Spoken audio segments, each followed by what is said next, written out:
నమస్తే, నేను మీ జనం టీవీ శంకర్. మనతో ఉన్నాడు జనం టీవీ తిరుపతి అన్న. మనకి సర్వే టీంలన్నిటి కూడా కన్వీనర్గా వ్యవహరిస్తూ గతంలో దుబ్బాక, నాగార్జున సాగర్, హుజూర్ నగర్, హుజూరాబాదు, అట్లాగే జిహెచ్ఎంసి ఎన్నికల్లో, తర్వాత మొన్న జరిగినటువంటి అసెంబ్లీ ఎన్నికల్లో మన సంబంధించినటువంటి సర్వే టీం సభ్యులు గ్రామ గ్రామాన పోయి ఓట్లు పడ్డాక, ఓట్లు పడకముందు ఎట్లా ఉంది సిచ్యుయేషన్ అని చెప్పేసి నిజంగా సర్వే టీంలన్నీ కూడా మంచి ఫలితాలను ఇచ్చినాం ఇప్పటిదాకా. ఆ లింకులన్నీ కూడా మీకు ఈ వీడియో కింద లింక్ ఇస్తాం. దానికి సంబంధించి ఇప్పుడు మన తెలంగాణలో జరిగినటువంటి 17 పార్లమెంటు నియోజకవర్గాలకు సంబంధించినటువంటి సమాచారాన్ని, ఎవరు గెలుస్తారు, ఎవరు ఓడిపోతున్నారు, ఎవరు బలహాలేంటి, వాళ్ళు గెలిస్తే ఏ విధంగా గెలుస్తున్నారు, ఓడిపోతే ఏ విధంగా ఓడిపోతున్నారు అనేటువంటిది జనం టీవీ నిక్కచ్చిగా నిష్పక్షపాతంగా మీ ముందుకు తీసుకొస్తుంది. డబ్బులు ఎవరి దగ్గరనో డబ్బులు తీసుకోనో, ఎవరికి అనుకూలంగానో, ఎవరినో నొప్పించడానికో, ఎవరినో మెప్పించడానికో తీసుకొచ్చింది కాదు. ఇది నిజాయితీగా జనంలో ఉండడానికి, జనం కోసం సర్వే చేసింది. దీనికి సంబంధించినటువంటి రిజల్ట్ మీ ముందుకు తీసుకొస్తున్నాం. మనం 17 రాసుకున్నామన్నా ముందు రాసుకున్నాం. 17 మన తెలంగాణలో మొత్తం 17 పార్లమెంటు స్థానాలు ఉన్నాయి. మొదట ఒకటి ఉమ్మడి నల్గొండ, ఖమ్మం నుంచి తీసుకున్నామా? ఖమ్మం తీసుకున్నాం. ఓకే, మొత్తంగా మనం ఖమ్మం నుంచి అంటే ఆంధ్ర బార్డర్ ఖమ్మం నుంచి స్టార్ట్ చేద్దాం. ఫస్ట్ది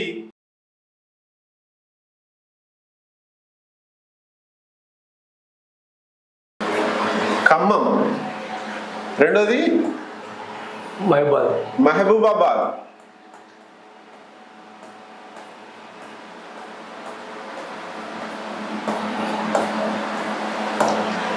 మూడు వరంగల్,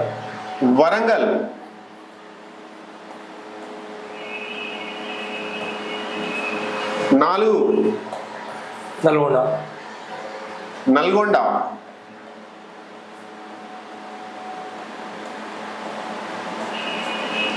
ఐదు భువనగిరి, ఆరు మహబూబ్ నగర్,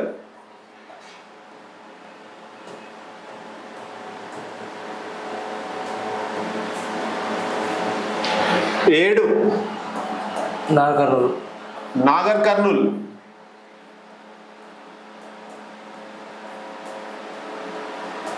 ఓకే, 8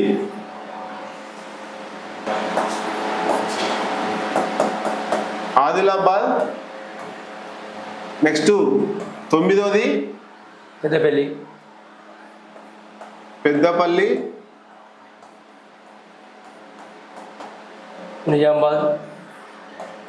నిజామాబాద్,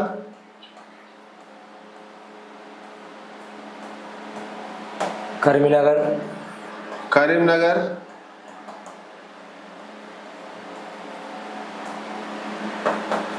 జహీరాబాద్, మెదక్,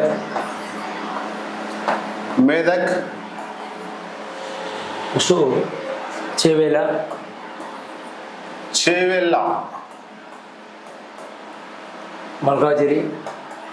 మల్కాజ్గిరి,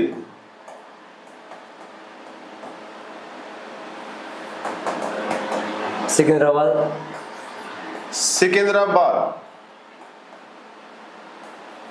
హైదరాబాద్. మొత్తంగా మనకు తెలంగాణ రాష్ట్రంలో 17 పార్లమెంటు స్థానాలు ఉన్నాయి.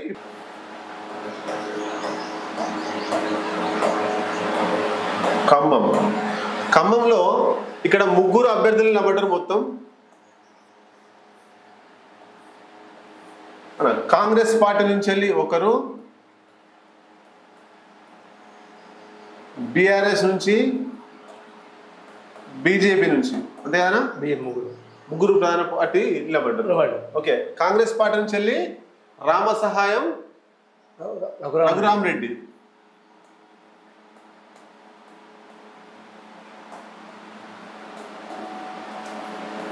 రఘురామ్ రెడ్డి.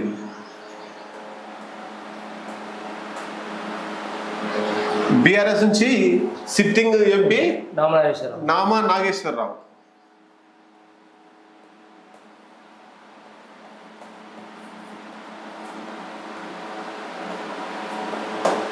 బీజేపీ నుంచి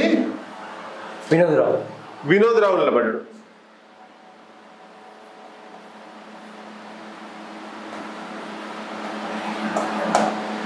ఈ ముగ్గురు కూడా ఈ ఖమ్మంలో పోటీ చేసిర్రు. దీనికి సంబంధించి కాంగ్రెస్ బలాలేంటి, బీఆర్ఎస్ బలాలు బలహీనతలు, బీజేపీ బలాలు బలహీనతలు చెప్పుకున్నాం. అన్న రామసహాయం రఘురామ్ రెడ్డికి టికెట్ ఎందుకు ఇచ్చారు ముందరగా? టికెట్ పొంగడి శ్రీనివాసరెడ్డి వియంకుడు అది మెయిన్ కారణం. మనం ఒకటి ఆర్థికంగా బలంగా ఉన్నప్పుడు దాంతో కాంగ్రెస్ పార్టీ టికెట్ ఇచ్చింది. ఓకే, అయితే ఫీల్డ్ మీదకి వేయండు, తిరుపతి అన్న టీం తోటి ఫీల్డ్ మీదకి వేయండు. కాబట్టి దానికి సంబంధించినటువంటి రామసహాయం రఘురామ్ రెడ్డి అంటే ఆయన, పొంగులేటి శ్రీనివాసరెడ్డి వియంకుడు, అట్లాగే సినీ హీరో విక్టరీ వెంకటేష్ కు కూడా వియంకుడు, ఇద్దరికి వియంకుడు. తర్వాత పొంగులేటి శ్రీనివాసరెడ్డి కొట్లాడి ఖచ్చితంగా టికెట్ కావాలని తెప్పించుకున్నాడు రామసహాయం రఘురామ్ రెడ్డికి. ఫస్ట్ వాళ్ళ తమ్ముడి ప్రసాద్ రెడ్డి తీసుకున్నాడు. అవును, ఇది పొంగులేటి శ్రీనివాసరెడ్డి తమ్ముడు ప్రయత్నించిండు, తర్వాత వియంకుడికి ఇప్పించిండు.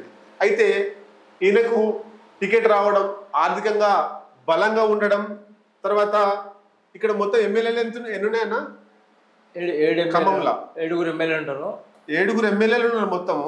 ఉంటే అందులో ఒక సిపిఐ ఎమ్మెల్యే, కాంగ్రెస్ 6 ఎమ్మెల్యేలు, మిత్రపక్షం సిపిఐ 1 ఎమ్మెల్యే ఉండు. కొత్తగూడెం సిపిఐ రాష్ట్ర కార్యదర్శి కూననేని సాంబశివరావు ఆయన ఎమ్మెల్యే గెలిచారు. మొత్తం 7 ఉన్నాయి. దీంట్లో బీజేపీకి 1 కూడా లేదు, బీజేపీకి 1 లేదు, బీఆర్ఎస్ కూడా 1 లేదు. మొత్తం కాంగ్రెస్ కే ఉన్నాయి, 1 సిపిఐకి ఉంది. సిపిఐ కూడా కాంగ్రెస్ మిత్రపక్షమే. కాబట్టి ఇక్కడ రామసహాయం రఘురామ్ రెడ్డికి 3 ప్లస్ పాయింట్లు. ఒకటి, కాంగ్రెస్ పార్టీ హవా ఉంది, కాంగ్రెస్ పార్టీ టికెట్ వచ్చింది. పొంగులేటి శ్రీనివాసరెడ్డి వియ్యంకుడు, ఆర్థికంగా బలం ఉన్న వాళ్ళు. కాంగ్రెస్ పార్టీకి సంబంధించి అక్కడ ఒక్కటి భద్రాచలం అక్కడ పోతుంది కదా, మహబూబాద్ పోతుంది, భద్రాచలం. ఓకే, ఇక్కడ ఉన్నటువంటి 7 అసెంబ్లీ సెగ్మెంట్లలో 6 కాంగ్రెస్ పార్టీ గెలిచింది, 1 సిపిఐ గెలిచింది. కాబట్టి ఈయన గెలవడానికి ఖమ్మంలో కాంగ్రెస్ పార్టీ, దాంతో పాటు వాళ్ళ విక్టర్ వెంకటేష్ ఆంధ్ర బార్డర్ ఓట్లు కాబట్టి, ఆంధ్రకు సంబంధించినటువంటి బార్డర్ ఓట్లు ఉన్నాయని కూడా మళ్ళీ ఎవరు వెంకటేష్ వాళ్ళ బిడ్డ ప్రచారం చేసింది. విక్టర్ వెంకటేష్ బిడ్డ, అట్లాగే విక్టర్ వెంకటేష్ కూడా ప్రచారం చేసిండు. ఆంధ్ర సైడ్ ఏమైనా ఓట్లు ఉంటే కూడా పడడానికి చాలా సినీ గ్లామర్ కూడా. దాంతో పాటు వామపక్ష బలం ఉండడం వల్ల ఈ ఉమ్మడి ఖమ్మం జిల్లాలో వామపక్షాల బలం బీభత్సంగా ఉంటుంది. కాంగ్రెస్ తర్వాత సిపిఎం బలంగా ఉంటుంది, న్యూ డెమోక్రసీ కూడా కొంత ఉంటుంది. కాబట్టి ఆ ఓటు అంతా కూడా కాంగ్రెస్ వైపు వెళ్ళింది. ఈ కాన్స్టిట్యున్సీలో పక్కాగా కాంగ్రెస్ పార్టీ గెలుస్తుంది ఖమ్మంలో. ఇది రామసహాయం రఘురామ్ రెడ్డికి. అయితే బీఆర్ఎస్ నామా నాగేశ్వరరావుకు సంబంధించి ఈయన సిట్టింగ్ ఎంపీ బీఆర్ఎస్ నుంచి, కానీ ఈయనకు 1 ఎమ్మెల్యే కూడా లేదు ఈ 7 కాన్స్టిట్యున్సీలలో. తర్వాత బీఆర్ఎస్ గాలి పోయింది, హవా పోయింది, కాంగ్రెస్ హవా నడుస్తుంది. 2 సార్లు ఎంపీ కదా, 2 సార్లు ఎంపీ, ఒకటి టీడీపీ నుంచి, ఒకసారి బీఆర్ఎస్ నుంచి. కాబట్టి 2 సార్లు అక్కడ పోటీ చేసి గెలిచింది. కాబట్టి కొంత అసంతృప్తి కూడా వచ్చింది. దాంతో పాటు పొంగులేటి శ్రీనివాసరెడ్డి ప్లస్ తుమ్మల నాగేశ్వరరావు వెళ్ళిపోవడం, బీఆర్ఎస్ పార్టీ నుంచి వెళ్ళి తుమ్మల నాగేశ్వరరావు వెళ్ళిపోయాడు, పొంగులేటి శ్రీనివాసరెడ్డి వెళ్ళిపోయాడు. ఇద్దరు వెళ్ళిపోయారు. కాబట్టి అప్పుడుండే ఈయన అప్పుడు ఎంపీ గెలిచినప్పుడు, ఇప్పుడు లేరు. కాబట్టి అది ఈ నామనాగేశ్వరరావుకు చాలా ఇబ్బందికరంగా మారింది, నష్టం జరిగింది. నెక్స్ట్ బీజేపీ వినోద్ రావు, ఆయన నామకే వాస్త పెట్టిరు. ఆడ బీజేపీ నామ మాత్రమే. డిపాజిట్ వస్తుంది అన్న, డిపాజిట్ కూడా ఖమ్మంలో బీజేపీకి వచ్చే అవకాశాలు ఏమాత్రం కూడా కనపడతలేవు. ఇది ఖమ్మానికి సంబంధించి. ఏమన్నా ఖమ్మం సంబంధించి అంతే. Okay, next Mahabubabad.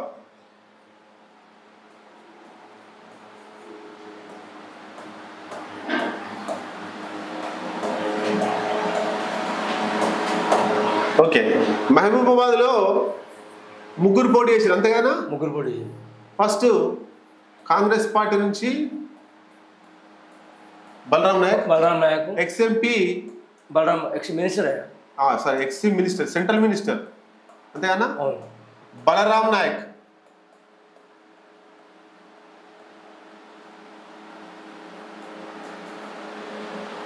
ఈయన కాంగ్రెస్ నుంచి. నెక్స్ట్ బీఆర్ఎస్ నుంచి మాలవతి కవిత, మాలోత్ కవిత, సారీ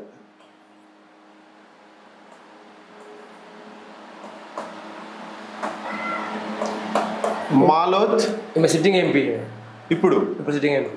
బీఆర్ఎస్ నుంచి వెళ్ళి సిట్టింగ్ ఎంపీ ఇప్పుడు. నెక్స్ట్ బీజేపీ నుంచి సీతారాం నాయక్, ఎక్స్ఎంపీ. సీతారాం నాయక్ బీఆర్ఎస్ నుంచా? బీజేపీ నుంచి. బీజేపీ నుంచి బీఆర్ఎస్ నుంచి వేయండి కదా, ఎన్నికల ముందే వెళ్ళిపోయాడు. సీతారాం నాయక్.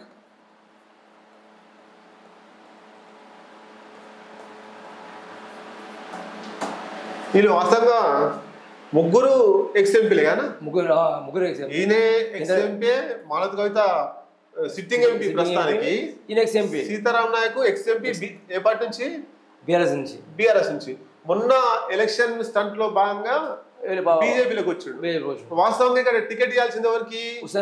హుస్సేన్ నాయక్ ఇవ్వాలి. గతంలో పోటీ చేసిండు, గతంలో మహబూబాద్ ఎమ్మెల్యే పోటీ చేసిండు, ఎంపీకి పోటీ చేసిండు. కొంత బీజేపీలో పట్టున్న వ్యక్తి, కానీ ఆయనకి ఇవ్వకుండా సీతారాం నాయక్ ఇచ్చారు. ఎందుకోసం అంటాడా? బీఆర్ఎస్ గెలవడం కోసం బీజేపీ ఇండైరెక్ట్ గా దోహదపడ్డది. అయితే మనం కాంగ్రెస్, బీఆర్ఎస్, బీజేపీ ఇక్కడ ఏ పార్టీ గెలుస్తుంది అనేటువంటి చూద్దాం. మళ్ళా 7 కాన్స్టిట్యున్సీలు 6 కాంగ్రెస్ గెలిచింది. మొత్తం ఎన్ని కాన్స్టిట్యున్సీలు? 7 కాన్స్టిట్యున్సీలు, 7 అసెంబ్లీ. అందులో కాంగ్రెస్ ఎన్ని గెలిచింది? 6 గెలిచింది. కాంగ్రెస్ 6, ఒకటి బీఆర్ఎస్ 1 గెలిచింది. బీఆర్ఎస్ 1, అది భద్రాచలం గెలిచింది. భద్రాచలం తెల్ల వెంకట్రావు అనే కాంగ్రెస్ పార్టీకి వచ్చిండు, బీఆర్ఎస్ కు రాజీనామా చేసి కాంగ్రెస్ పార్టీకి వచ్చిండు. కాబట్టి ఇందులో 7కు 7 కాంగ్రెస్. ఇది ప్లస్ పాయింట్ కాంగ్రెస్ పార్టీకి. తర్వాత ఈయన ఎక్స్ మినిస్టర్, సెంట్రల్ మినిస్టర్ ఉన్నాడు బలరాం నాయక్. అక్కడ 2009, 2014, 2009, 2004, 2009 ఆయన మినిస్టర్ 2 సార్లు. 2004, 2009 2 సార్లు సెంట్రల్ మినిస్టర్ ఉన్నాడు. కాబట్టి మచ్చలేని వ్యక్తి అనుకోవచ్చు కదా, మచ్చలేని వ్యక్తి. కాబట్టి కాంగ్రెస్ హవా, 7కు 7 కాంగ్రెస్ పార్టీకి సంబంధించినటువంటి ఎమ్మెల్యేలు ఉన్నారు. కాంగ్రెస్ గ్రాఫ్ ఉంది. మన ట్రైబల్స్ మొత్తం కాంగ్రెస్ వైపు, గిరిజనులు అంతా కూడా కాంగ్రెస్ వైపు. ఇందిరాగాంధీ ఉన్న పంచాలు కూడా కాంగ్రెస్ వైపే ట్రైబల్స్ ఉంటారు. ఇప్పుడు మహబూబాద్ కాన్ఫరెన్స్ లో కూడా ఆ గిరిజనులంతా కూడా బలరాం నాయక్ ఓటు. బలరాం నాయక్ ఇంకోటి ఏంటంటే సీతక్క ఉండడం వల్ల, సీతక్క ఉంది మంత్రి, ములుగు నుంచి ఎమ్మెల్యే గెలిచి సీతక్క ఉంది కాబట్టి ఇన్ఛార్జ్ తీసుకుందా.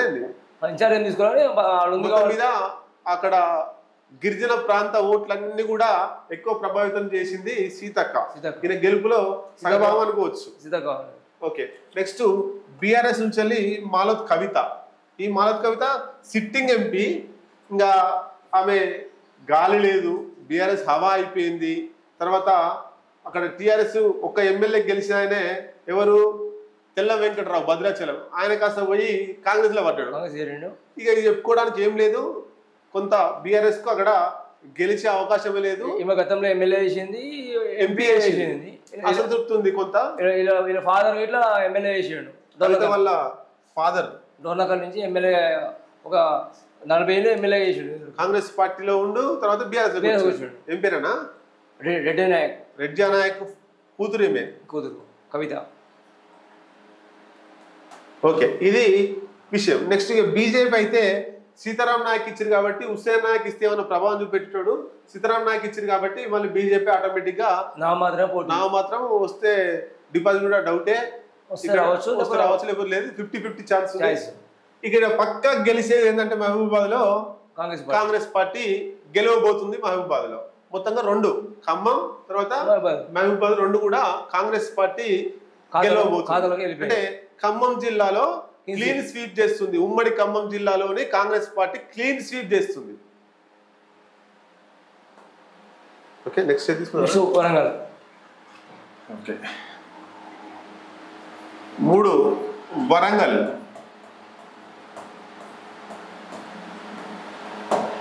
వరంగల్లో 3 పోటీ చేస్తున్నారు. కాంగ్రెస్ పార్టీ నుంచి వెళ్ళి కడియం కావ్య, కడియం కావ్య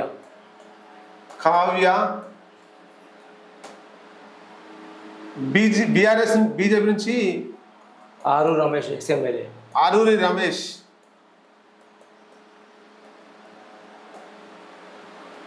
నెక్స్ట్ బీఆర్ఎస్ నుంచి ఎం సుధీర్ బాబా. ఈయన జిల్లా పరిషత్ చైర్మన్, హన్మకొండ జిల్లా పరిషత్ చైర్మన్. అయితే ఇక్కడ కాంగ్రెస్ నుంచి కడియం శ్రీహరి కూతురు. ఈమె బీఆర్ఎస్ టికెట్ ప్రకటించిన తర్వాత రాజీనామా చేసి వచ్చి గెలవలేని అయిపోయిందని చెప్పేసి ఫిక్స్ అయిన తర్వాత వచ్చి కాంగ్రెస్ లోకి వచ్చారు. కడియం శ్రీహరి కూడా గన్పూర్ ఎమ్మెల్యేగా ఉన్నాడు. ఆయన కూడా కాంగ్రెస్ లో వచ్చాడు. తెలంగాణ 2వ ఉప ముఖ్యమంత్రి పనిచేసాడు. నెక్స్ట్ బీజేపీ నుంచి వెళ్ళి వర్ధనపేట మాజీ ఎమ్మెల్యే, మొన్న కూడా అసెంబ్లీ ఎన్నికలలో వర్ధనపేట నుంచి వెళ్ళి పోటీ చేసిండు అరూరు రమేష్. ఆయన బీజేపీ టికెట్ పోయింది. దీనికి కూడా ఊగిసలాట ఆడింది. బీజేపీలోకి పోతానగానే కొంతమంది బీఆర్ఎస్ వాళ్ళు అడ్డుకొని ఎర్రబెల్ దాకా కార్లో తీసుకుపోయి కేసీఆర్ దగ్గర తీసుకుపోయి మాట్లాడారు. ఆయన కూడా బీజేపీలో పోయిండు. బీజేపీ నుంచి పోటీ చేసిండు. ఇక కడియం కావ్య కాంగ్రెస్ లో పోగానే వీళ్ళకు ఎవరు దొరకకుండా ఉన్నప్పుడు హన్మకొండ జిల్లా పరిషత్ చైర్మన్ గా ఉన్నటువంటి సుధీర్ బాబును తీసుకొచ్చి క్యాండిడేట్ గా పెట్టారు. ఈయన నా మాత్రమే ఉండు. ఇక్కడ మరి ఎవరికి గెలిపోవటం లేదు, ఎవరికి గెలిచే అవకాశం ఉందో చూద్దాం. అయితే కాంగ్రెస్ నుంచి కడియం కావ్య గతంలో బీఆర్ఎస్ నుంచి తక్కువ కాంగ్రెస్ కు వచ్చేసింది. అంతకుముందుకు రాజకీయంగా వృత్తిరీత్యా డాక్టర్, కానీ అంతకుముందు రాజకీయం లేదు. అంటే కేవలం కడియం శ్రీహరి కూతురు, ఆయన కూడా కాంగ్రెస్ లోకి వస్తున్న ఉద్దేశంతో టికెట్ ఇచ్చారు. ఓకే, ఇవి బలబలాలు ఏం చెప్పుకోవచ్చు అన్న? కడియం శ్రీహరి బలం, కాంగ్రెస్ పార్టీ బలం. ఎన్ని ఎమ్మెల్యేలు ఉన్నాయి మొత్తం? 7 ఎమ్మెల్యేలు ఉంటే 6 కాంగ్రెస్ గెలిచింది. Congress 6, 1 BRS, 6 BRS 1. ఎక్కడన్నా కడియం శ్రీహరి గెలిచిండు. గన్పూర్ నుంచి వెళ్ళి వాళ్ళ నాన్న గెలిచిండు. స్టేషన్ గన్పూర్ నుంచి వెళ్ళి కడియం శ్రీహరి వాళ్ళ నాన్న గెలిచిండు. ఆయన కూడా కాంగ్రెస్ లోకి పోయింది కాబట్టి 7 కాంగ్రెస్ పార్టీ ఉంది. ఇక బీఆర్ఎస్ కి 1 లేదు, బీజేపీకి 1 లేదు. ఇంకోటి కాంగ్రెస్ గాడుపు ఉంది. ఆర్థికంగా బలమున్న వాళ్ళు రాజకీయ కుటుంబం కాబట్టి ఇక్కడ కడియం కావ్య కొంత బలంగా ఉంది. తర్వాత బీజేపీ ఇది వర్ధనపేట నుంచి వెళ్ళి పోటీ చేసిండు. ఇదివరకు ఎమ్మెల్యే 2 సార్లు ఎమ్మెల్యేనా? 2014, 2019 2 సార్లే. మొన్న 2024 చేసిన దాంట్లో పోటీ చేసిన దాంట్లో ఓడిపోయాడు. ఎందుకు ఓడిపోయాడు అన్నప్పుడు ఆయనకు మైనస్లు ఉన్నాయి. భూ కుంభకోణాలు, భూ తగాదాలు, ఈయన మీద ఆరోపణలు చాలా ఉన్నాయి. చాలా ఇబ్బంది పెట్టేది అందరినీ. ఆర్థికంగా భూ సమస్యల మీద ఎక్కువ ఈయన కుంభకోణాలు చేసిందని చెప్పేసి జనాల్లో బాగా ఉంది. అట్లాగే మొన్నటిదాకా టీఆర్ఎస్ లో ఉండి ఎమ్మడే బీజేపీలో పోయింది కాబట్టి ఈయన మీద వ్యతిరేకత కొంతమందికి ఉంది. అనుకున్న స్థాయిలో లేదు, ఓట్లు అనుకున్న స్థాయికి. ఇంకోటి బీజేపీ కూడా గ్రామ స్థాయిలో పట్టు లేకపోయింది. దాంతో ఆయన బీఆర్ఎస్ కి సంబంధించి ఎం సుధీర్ బాబు, ఈయన కూడా నామమాత్రంగానే పోటీలో ఉండు. బీఆర్ఎస్ నుంచి కడియం శ్రీహరి వెళ్ళిపోయిండు. అవును, ఆరు రమేష్ వెళ్ళిపోవడం వల్ల బీఆర్ఎస్ వీక్ అయిపోయింది. బీఆర్ఎస్ అక్కడ వీక్ అయిపోయింది. అరు రమేష్ ఈయన ఏం కాన్స్టిట్యున్సీ అన్న? వర్ధనపేట కాన్స్టిట్యున్సీ. అట్లాగే గన్పూర్ కాన్స్టిట్యున్సీ కూడా దీంట్లోకి వస్తుంది. ఈయన కడియం శ్రీహరి వెళ్ళిపోయిండు. అంటే ఇద్దరు బీఆర్ఎస్ సంబంధించినటువంటి పట్టున్న నేతలు, మాజీ ఒక ఆయన ప్రజెంట్ ఎమ్మెల్యే, ఒక ఆయన మాజీ ఎమ్మెల్యే, ఇద్దరు వెళ్ళిపోవడం వల్ల ఆ 2 నియోజకవర్గాల్లో ఆ కార్యకర్తలను చూసే దిక్కు ధీమా లేకుండా కూడా పోయింది. కాబట్టి ఈయన కూడా పోటీ నామమాత్రమే. ఇక్కడ కంపల్సరీ గెలిచే క్యాండిడేట్ ఎవరంటే కడియం కావ్య. 100% కడియం కావ్య ఈ వరంగల్ పార్లమెంట్ స్థానంలో కాంగ్రెస్ పార్టీ అభ్యర్థిగా గెలుస్తుంది. నెక్స్ట్ తీసుకున్నా నల్గొండ 4.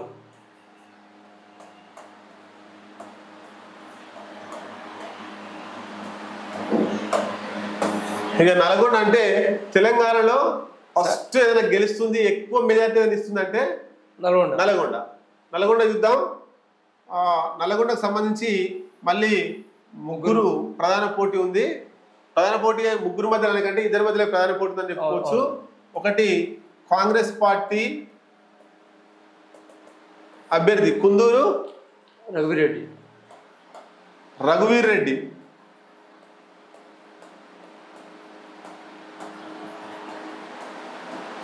కుందూరు రఘువీర్ రెడ్డి ఈయనే కుందూరు జైపాల్ రెడ్డి పెద్ద కొడుకు ఏదన్నా జానారెడ్డి కొడుకు. సారీ కుందూరు జానారెడ్డి పెద్ద కొడుకు.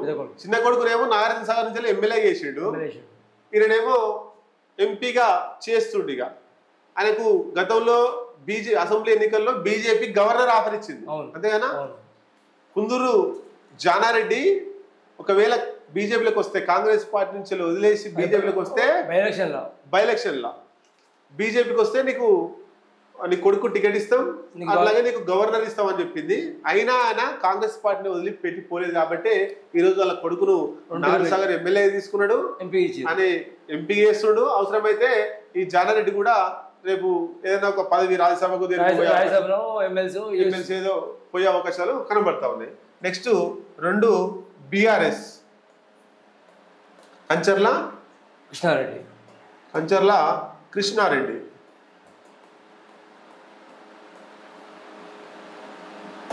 ఓకే, నెక్స్ట్ 3 సైదిరెడ్డి బీజేపీ నుంచి.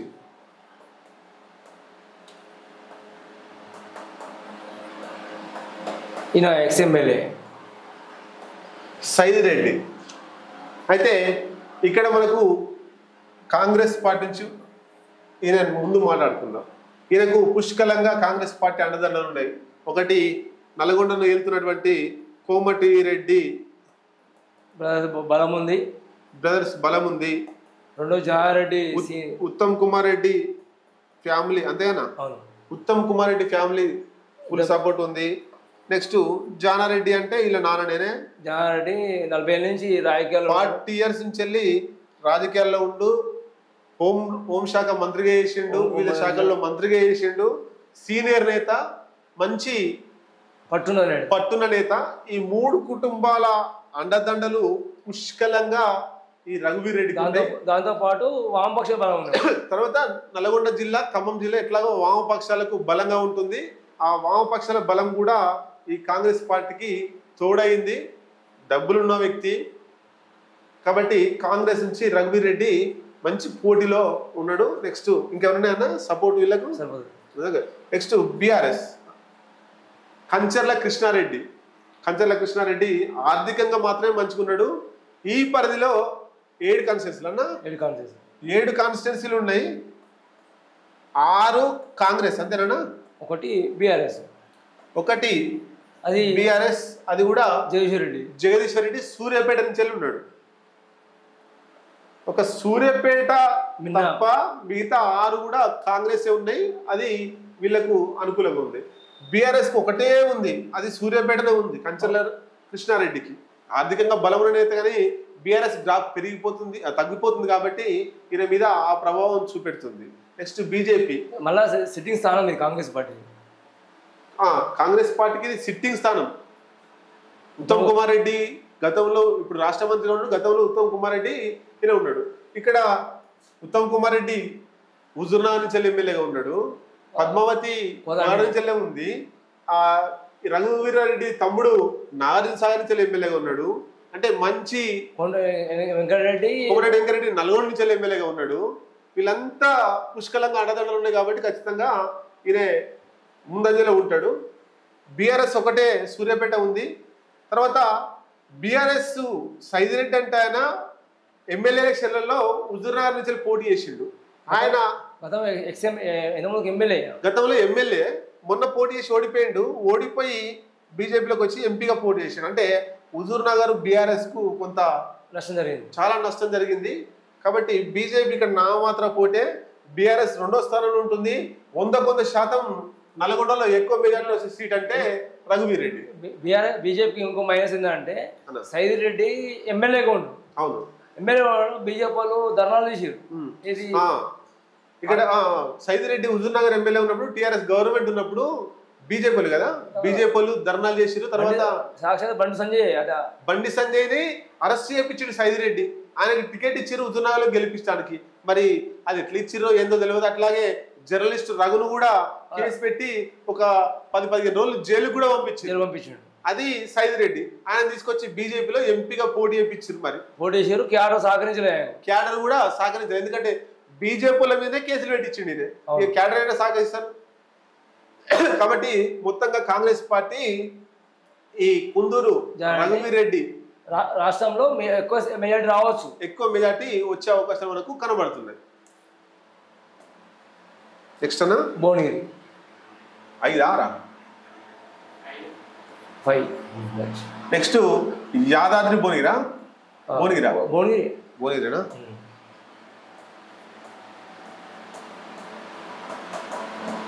భువనగిరి ఇక్కడి నుంచి ముగ్గురు పోటీలో ఉన్నారు. కాంగ్రెస్ నుంచి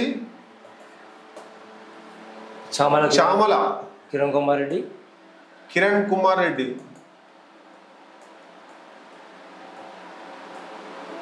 బీజేపీ నుంచి బూర నరసయ్య గౌడ్,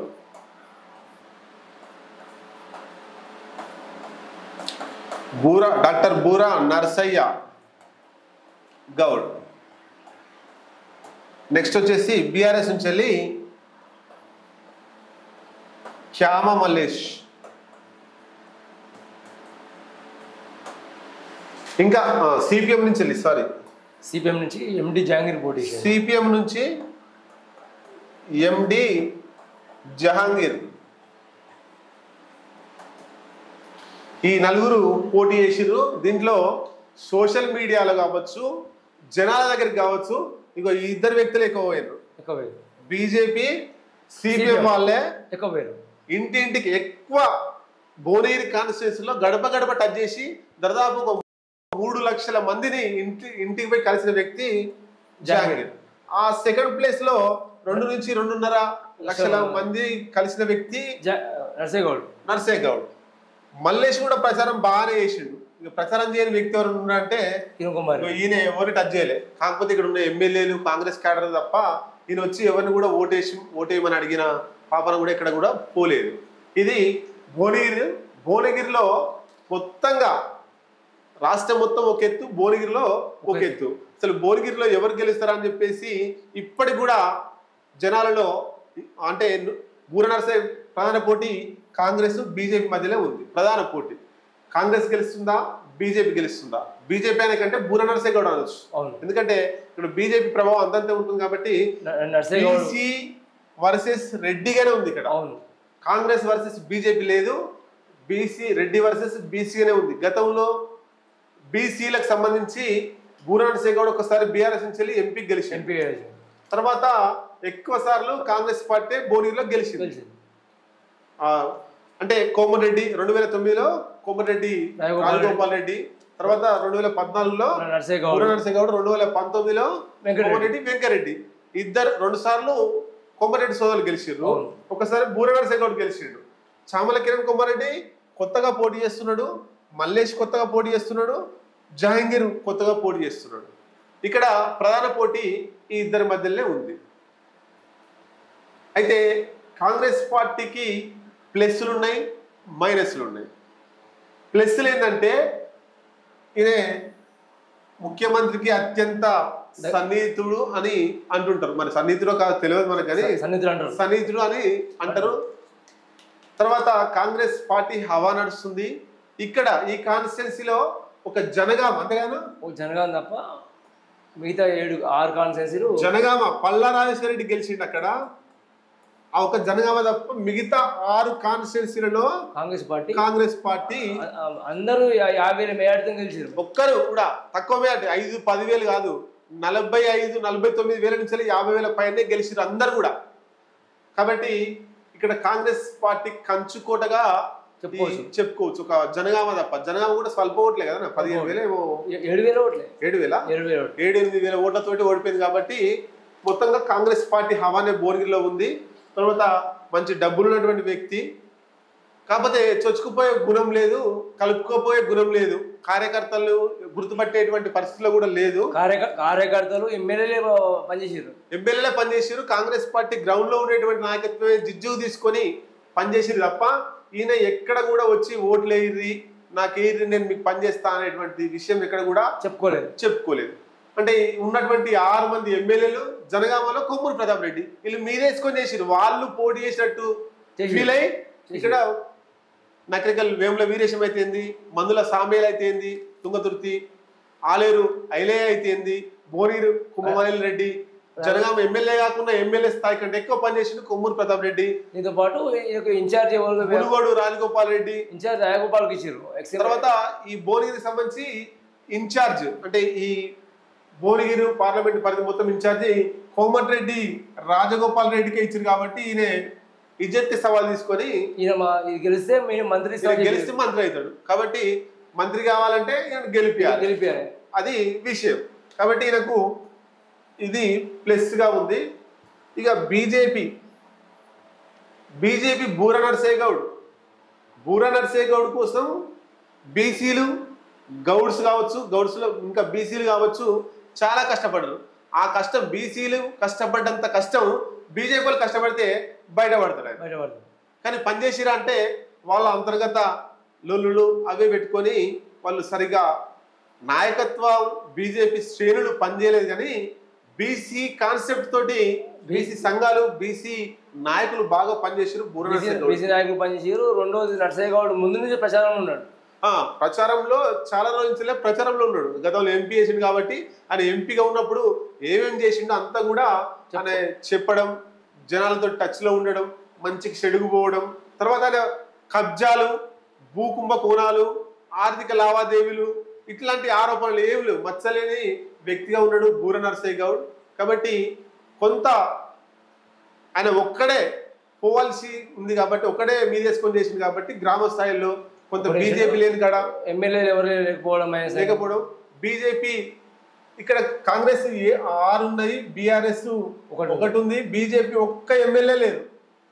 అయినానే గట్టిగా డి అంటే డి చామల కిరణ్ కుమార్ తోటి డి అంటే డి కొట్లాడుతున్నాడు. ఒక ఎమ్మెల్యే లేడు. వాళ్ళు పొలిటీషియన్లు గిట్లా అంతా 20,000 లోపు వచ్చిన బీజేపీ పోటీ చేసిన వాళ్ళు అంతా కూడా జనగాంలో 7,000, ఆలేరులో 9,000, భువనగిరిలో ఇట్లా ఎక్కడ కూడా 10-15,000 దాటలేదు. కానీ ఒకటే కొట్లాడుతుండు. ఏమైతే చూద్దాం లాస్ట్ వరకు. బీఆర్ఎస్ నుంచి వెళ్ళి క్యామ్ మల్లేష్ ఇదే గతంలో కాంగ్రెస్ పార్టీ జిల్లా అధ్యక్షుడిగా పనిచేసిండు. ఇబ్రహీం రంగారెడ్డి జిల్లా కాంగ్రెస్ పార్టీ అధ్యక్షుడిగా పనిచేసిండు. ఆయన బీఆర్ఎస్లోకి వచ్చిండు. ఇక్కడ టికెట్ ఇచ్చారు, భువనగిరి ఎంపీగా బీఆర్ఎస్ టికెట్ ఇచ్చారు. ఆర్థికంగా బలం ఉన్న వ్యక్తి, ఆర్థికంగా మాత్రమే బలం ఉంది. ఒక్కడే ఒక ఎమ్మెల్యే ఉంది, పల్లరాజేశ్వర రెడ్డి జనగాం. ఆ తప్ప ఎక్కడ కూడా వీళ్ళకి ఎమ్మెల్యే లేరు.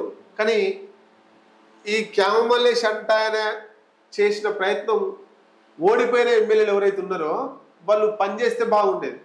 సెకండో లేకపోతే పోటీలో త్రిముఖ పోటీ జరిగేది.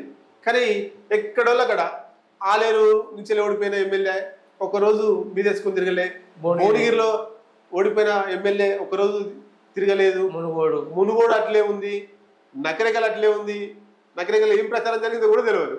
తర్వాత తుంగతుర్తి అట్లే ఉంది. తుంగతుర్తి గ్యాదర్ కిషోరాడ అది ఇది అన్నాడు. లాస్ట్కు ఏం జరగలేదు అక్కడ. జనగామంటే పల్లరాజేశ్వర రెడ్డి కాబట్టి ఆయన ఇజ్జత్కి సవాల్ తీసుకొని ఏమన్నా వేస్తుండొచ్చు. తర్వాత ఇబ్రహీంపట్నం కూడా ఆయన సొంత కాన్స్టిట్యున్సీలో కూడా ఆయన లీడ్ చేయలేకపోతుంది. సొంత కాన్స్టిట్యున్సీలో కూడా బూర నర్సయ్య గౌడ్ ఈయన సొంత క్యామమల్లే సొంత కాన్స్టిట్యున్సీ ఇబ్రహీంపట్నంలో బూర నర్సయ్య గౌడ్ ముందంజలో ఉండే అవకాశం మనకు కనబడతా ఉంది. మొత్తంగా జహాంగీర్ ఎండి జహాంగీర్ సిపిఎం నుంచి వెళ్ళి తెలంగాణలో ఒకటే పోటీ చేసిన సిపిఎం వాళ్ళు అది భువనగిరి పార్టీ శ్రేణులన్నీ కూడా రూపాయి లేకుండా ఆయన నామినేషన్ అప్పుడు ఒక 8-9 వేల మంది పోయి వాళ్ళ నీళ్ళు వాళ్ళే తెచ్చుకుర్రు. వాళ్ళ వెహికల్స్ కావచ్చు, వాళ్ళ బండ్లు కావచ్చు, పెట్రోల్ కావచ్చు, బస్సు కావచ్చు, వాళ్ళే వచ్చిర్రు. ప్రచారం కూడా ఎవరి అంటే ఒక్కొక్క ఊరు పంచుకొని ఆ ఊర్లో ఉంటూ ఆ ఊర్లోనే ఇళ్లలో తింటూ ప్రచారం చేసిర్రు. మొత్తం మీద జాంగీర్ బాయ్కి ₹1 కూడా అలవనట్టుంది. ఎలక్షన్ లో ₹1 కూడా లేకుండా పోటీ చేసి విరాళాలు ఇచ్చారు. అధికార పార్టీకి షేక్ చేసినటువంటి వ్యక్తి ఎండి జాంగీర్. విరాళాలు ఇచ్చారు. ఇంకొక ఏంటంటే ఈయన సొంత కాన్స్టిట్యున్సీ సొంత విలేజ్ లో 25,000 కన్నా 25,000 నామినేషన్ ఖర్చు ఆ ఊర్లో చందాలు వేసుకొని జాంగీర్కి ఇచ్చారు. అట్లాగే ఏ ఊరు పోయినా ఈ ముగ్గురు క్యాండిడేట్ డబ్బులు వస్తున్నారు, మాకు ఓటేయరు అని. కానీ ఈ క్యాండిడేట్ పోతే ఎదురిస్తున్నారు, అన్నాన్ని ఖర్చులకు ఉంచుకో అని ఎదురిస్తున్నారు. నైతికంగా విజయం సాధించాడు జాంగీర్ అనుకోవచ్చు, రూపాయి ఖర్చు పెట్టకుండా. మొత్తంగా ఈ కాన్స్టిట్యున్సీలో బూర నర్సయ్య గౌడ్ కొంత నష్టం జరిగింది. గ్రామ స్థాయిలో బీజేపీ లేకపోవడం, టైంకు ప్రచారంకు అన్ని గ్రామాలలో అందుకోలేకపోవడం, ఆ గుర్తు ఎక్కువ గ్రామాలలో ప్రచారం లేకపోవడం, కాంగ్రెస్ గాడుపు ఉండడం, బీజేపీ గాడుపు తక్కువ ఉండడం, ఇవంతా కూడా బూర నర్సయ్య గౌడ్కు మైనస్ చేస్తుంది. ఇంకేమన్నాయనా? దాంతోపాటు ఉమ్మడి నల్గొండ జిల్లాలో బీసీలో ఒకసారి గెలిస్తే మళ్ళీ గెలిచే చర్చ లేదు. ఉమ్మడి నల్గొండ జిల్లాలో ఎవరైనా బీసీ ఎంపీ కావచ్చు, ఎమ్మెల్యే కావచ్చు, ఒక్కసారి గెలిస్తే ఆయన దొక్కేస్తారు, ఇక మళ్ళీ గెలవనియరు. గెలిస్తే ఈ మళ్ళా అగ్రవర్ణాల కుట్రలు, అగ్రవర్ణాల రాజకీయాలు సాగవని చెప్పేసి బీసీ గెలిచినోని నలిపేస్తారు, నలిపినట్టు మొత్తం నలిపేస్తారు. ఇక మళ్ళీ ఈయన 14లో గెలిచిండు, 2014లో గెలిచిండు, ఈయన 19లో ఓడిపోయాడు, 19లో ఓడిపోయాడు. ఇప్పుడు ఏం గెలుస్తాడా గెలవడా అనేది సందేహం ఉంది. ఖచ్చితంగా ఇక్కడ ఈ భువనగిరి పరిధిలో గెలిచే క్యాండిడేట్ ఎవరు అంటే మన సర్వే ప్రకారం కాంగ్రెస్ పార్టీ అభ్యర్థి చామల కిరణ్ కుమార్ రెడ్డి గెలుస్తున్నాడు. అంతేగానా? 8,000 ఓట్లతో చెప్పుకోవచ్చు మనం, ఒక 30 నుంచి 50 అనుకోవచ్చా? 30 నుంచి 50 అనుకోవచ్చు. 30,000 ఓట్ల నుంచి 50,000 అనుకోవచ్చు. 50,000 ఓట్ల వరకు అంటే ఒక 3 to 4%. అంతేగానా? 3 to 4% ఓట్లతోటి కాంగ్రెస్ పార్టీ అభ్యర్థి చామల కిరణ్ కుమార్ రెడ్డి భువనగిరిలో గెలవబోతున్నాడు. ఇది ఎవరినో ఒప్పించడానికో దగ్గర డబ్బులు తీసుకోవడానికో కాదు, నిజాయితీగా చేసాం కాబట్టి చెప్తున్నాం, అది గమనంలో పెట్టుకోవాలి. మహబూబ్ నగర్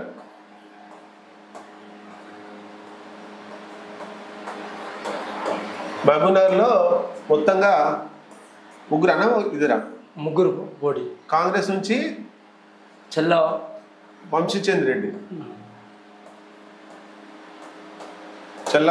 రెడ్డి, బీజేపీ నుంచి డికే అరుణ, నెక్స్ట్ బీజేపీ నుంచి మన్నే శ్రీనివాస్, బీఆర్ఎస్ నుంచి మన్యం శ్రీనివాస్ రెడ్డి. అయితే ఇక్కడ చల్లా వంశీ చంద్రెడ్డి అంటే ఆయన ఏఐసిసి మెంబర్, తర్వాత మెంబరు, దాంతోపాటు రాహుల్ గాంధీ దగ్గర వ్యక్తి. రాహుల్ గాంధీకి చాలా దగ్గర, డబ్బున్నటువంటి వ్యక్తి. విద్యార్థి ఉద్యమాల నుంచి వెళ్ళి ఎన్ఎస్ఏ రాజకీయాలు చేస్తున్నాడు, లాయలిస్టు. తర్వాత ఈ కాన్స్టిట్యున్సీ సీఎం రేవంత్ రెడ్డి సొంత నియోజకవర్గం, అంతేనా? కొడంగల్ మహబూబ్నగర్ కాన్స్టిట్యున్సీకి వస్తుంది పార్లమెంటు. చెల్ల వంశీచంద్ర రెడ్డి ఎంపీ కావాలని చాలా రోజులు చాలా ప్రయత్నం చేస్తున్నాడు, గ్రౌండ్ వర్క్ కూడా చేసుకుంటున్నాడు. గతంలో ఎమ్మెల్యే వదిలిపెట్టుకుని ఎమ్మెల్యే మన త్యాగం చేసాడు. ఎవరికి ఇచ్చారు అన్నది కాన్స్టిట్యున్సీ ఎవరికి? మన నారాయణ కసిరెడ్డి నారాయణ రెడ్డి ఎమ్మెల్సీగా ఉండే ఆయనకు ఎమ్మెల్యేగా ఇచ్చారు, అయిపోయింది. కాబట్టి ఈయనకు ఎంపీ ఇచ్చారు. ఇప్పుడు ఇక్కడ నెక్స్ట్ బీజేపీ నుంచి డికే అరుణ, ఆమె బీజేపీ జాతీయ ఉపాధ్యక్షురాలుగా ఉంది. ఆమె ఇద్దరి మధ్యలో కొన్ని ఛాలెంజ్లు కూడా నడిచినాయి. నేనా అని చెప్పేసి ఇద్దరు డ్రాప్ పెంచుకుర్రు. మధ్యలో బీఆర్ఎస్ అనేది 3rd ప్లేస్ పోయినట్టుండు. సిట్టింగ్ ఎంపీ, ఇదే సిట్టింగ్ ఎంపీ ప్రస్తుతానికి సిట్టింగ్. కాబట్టి బీఆర్ఎస్ గ్రాప్ పోయింది. ఏమున్నా బీజేపీ కాంగ్రెస్ మధ్యనే ఉంది. కాంగ్రెస్ గెలిచే అవకాశాలు కనబడుతున్నాయి. 1-2% ఏమైనా తారుమారు అయితే తారుమారు కూడా కావచ్చు. ఎందుకంటే కాంగ్రెస్ పార్టీ సంబంధించిన 6 ఎమ్మెల్యేలు, దాంతోపాటు రేవంత్ రెడ్డి సొంత కాన్స్టిట్యున్సీ కావడం, దాంతోపాటు 1-2% గెలిచే అవకాశం ఉంది. ఎన్ని ఎమ్మెల్యే సీట్లు ఉన్నాయి ఇక్కడ? 7 ఎమ్మెల్యేలు ఉంటే అందులో 6 కాంగ్రెస్, 1 బీఆర్ఎస్ 1. ఏదది? 1 ఇలా అన్న తమ్ముడు డికే అన్న వాళ్ళ తమ్ముడు ఉండు. తర్వాత ఈమె రాజకీయ కుటుంబం కూడా బాగానే ఉంది. అవును, రాజకీయ కుటుంబం ఉంది. ఇలా father Chittala Narsireddy, Chittam Narsireddy ex MLA, ఇలా మామ మేనమామ కదా? మామనే మామ సమరసింహారెడ్డి, డికే సమరసింహారెడ్డి ఈయన ఎమ్మెల్యే చేసిండు. ఎమ్మెల్యే నెక్స్ట్ వీళ్ళ మేనకోడలా పర్ణికా రెడ్డి, ప్రస్తుతానికి నారాయణపేట ఎమ్మెల్యే.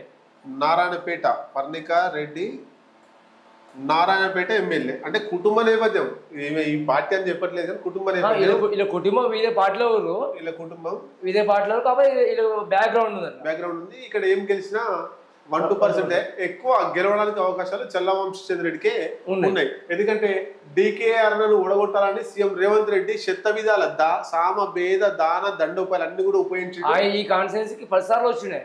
10 సార్లు ప్రచారానికి వచ్చింది. ఎక్కడ కూడా ఎక్కువ పోలేదు, పోతే ఒకసారి 2 సార్లు పోయింది. కానీ 10 సార్లు చల్లా వంశీచంద్రెడ్డి గెలుపు కోసం మహబూబ్నగర్కు చాలా సార్లు ఇచ్చిండు. గెలిచే అవకాశాలు కనబడుతున్నాయి. నెక్స్ట్ అన్న 7 నాగర్ కర్నూలు.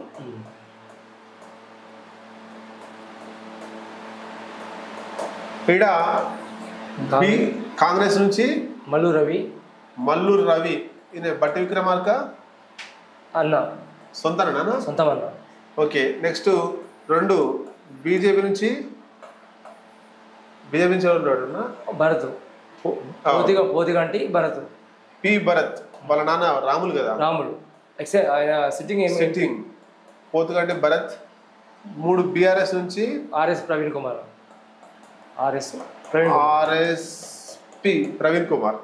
మల్లు రవి ఈయన గతంలో 2 సార్లు ఎంపీగా చేసిండు. సౌమ్యుడు, ఎవరు తెలుగుడు, కాంగ్రెస్ పార్టీ లాయలిస్టు.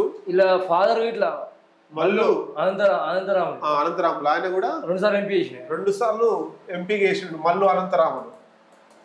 ఇక్కడ అసెంబ్లీ సీట్లలో ఎన్ని ఉన్నాయి మొత్తము? 7 ఉంటే 1 బీఆర్ఎస్, 6 కాంగ్రెస్, 1 బీఆర్ఎస్. ఎక్కడన్నది? అల్లంపూర్. కాబట్టి ఎక్కువ మల్లు రవి ఇక్కడ బాగా ప్రభావితం చేసిండు. తర్వాత ఉమ్మడి మహబూబ్నగర్కి వస్తుంది కాబట్టి ఒక ఫీలింగ్ ఇచ్చారు బీజేపీ వాళ్ళు, ఫీలింగ్ ఇచ్చారు మాదిగా మాల ఫీలింగ్ ఇచ్చారు. అక్కడ మాదిగా మాల అనే క్యాస్ట్ ఫీలింగ్ కూడా తెచ్చారు. కానీ కాకపోతే రేవంత్ రెడ్డి ఏమంటే ఈ కుటుంబం కాంగ్రెస్ పార్టీ లాయలిస్ట్, వీళ్ళ ఫాదరు మళ్ళీ అనంతరాములు కాంగ్రెస్ పార్టీ ఉంది కాబట్టి టికెట్ ఇచ్చామని చెప్పిండు. ఓకే. అంటే లాయలిస్ట్ కే ఇచ్చినాడా? మాదిగా మాల సామాజిక వర్గం చూడలేదు, ఎస్సీ కాబట్టి ఆయన కాంగ్రెస్ పార్టీకి విధేయుడిగా ఉన్నాడు, ఆయన టికెట్ ఇస్తున్నాడు అని చెప్పేసి ఇచ్చిర్రు. తర్వాత పి భరత్ బీజేపీ నుంచి వెళ్ళి పి భరత్ వీళ్ళ నాన్న మొన్నటిదాకా బీఆర్ఎస్ సిట్టింగ్ ఎంపీగా ఉన్నాడు. నాగర్కర్నూలు నుంచి వెళ్ళి పోతుగడ్డి రాములు అనే పేరు, అంతేనా?